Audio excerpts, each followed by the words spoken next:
What's going on, everybody? It's AG here. We had a ton of undefeated teams go down yesterday, so let's go ahead and rank the remaining undefeated teams. There's going to be less and less every week as we move on, but as long as we have an undefeated team, I'm going to be making this list going forward. So starting at number 12 here, we have Army. They are still undefeated, haven't really beat anybody of note, but if they can keep winning, that sets up a really good matchup with them and Navy towards the end of the year, but they've got some speed bumps along the road, so we'll see what happens there. Number 11, we've got Liberty. Liberty has some talent. Kaidon Salter, Quinton Cooley in the backfield. They can score with anybody. Now, they don't really play anybody, so I think they'll probably be undefeated for the remainder of the season. Now, the question is, will they end up jumping, Navy or Army or Boise, UNLV? Will they be able to jump one of those teams in the long run to get that playoff spot for the G5 teams? The jury's kind of out on that. The potential win they were going to have this week over Appalachian State that got canceled due to the hurricane is really going to impact it a little bit because that would have been a pretty solid win, I think. But Liberty should be undefeated. They, like I said, made the New Year's Six Bowl last year as a G5 representative. They're going to have talent offensively, but I think that loss last year to Oregon in the Fiesta Bowl is kind of going to impact them going forward. They haven't really beat anybody yet, though, so I got them at 11. Number 10, Navy. They have an impressive win over Memphis, which going into the year I thought was the best G5 school, but really impressive win there. Now, can they run the gauntlet in the AAC, the American Conference? We'll see, but so far they've done the part. Number 9, Indiana. So this team, I thought they would kind of be a sleeper in the Big Ten. Not saying they have any chance at winning it, but with the way their schedule played out, they actually had a pretty good shot to have a pretty good record.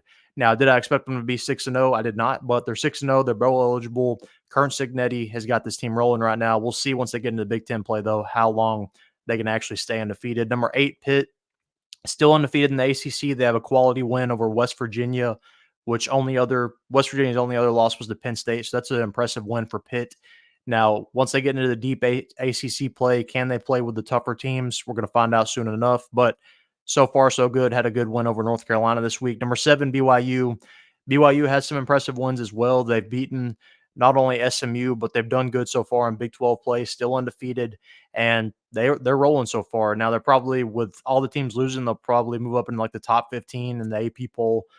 So we'll see. BYU, though, looks good so far. Number 6, Iowa State. They have an impressive win over Iowa. Now, that's a rivalry game, so it's always going to be close. But the Cyclones, with what they returned last year, I think they have a legit shot at winning the Big 12. Number 5, Oregon. The reason I have them at 5 instead of 3 or 4 is just they haven't really beat anybody of note yet. I realize a lot of people are going to say Boise State probably, but I don't think that's an impressive win when you barely beat Boise State. You should be pounding them if you think you're a legitimate team. Now, we'll see next week they play Ohio State, so that'll tell all we need to know about Oregon. If they win that game, they'll probably move up to number 1 or 2.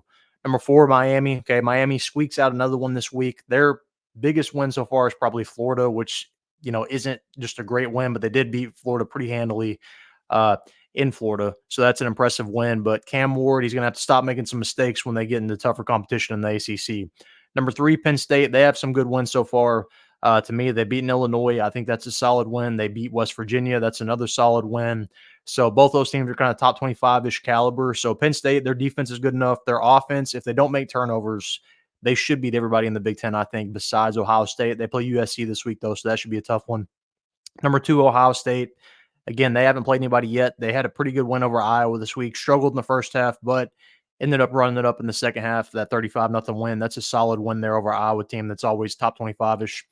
And then number 1, Texas, they have that win so far over Michigan, which looks worse now that Washington beat them. But they play Oklahoma this week. Can they win that rivalry game? They've got their quarterback coming back. So I think they will. They should be a completely different team with Quinn Ewers, though, than Arch Manning. But this is how I would rank the remaining undefeated teams. How would you rank them? Let me know down in the comment section. Subscribe for more.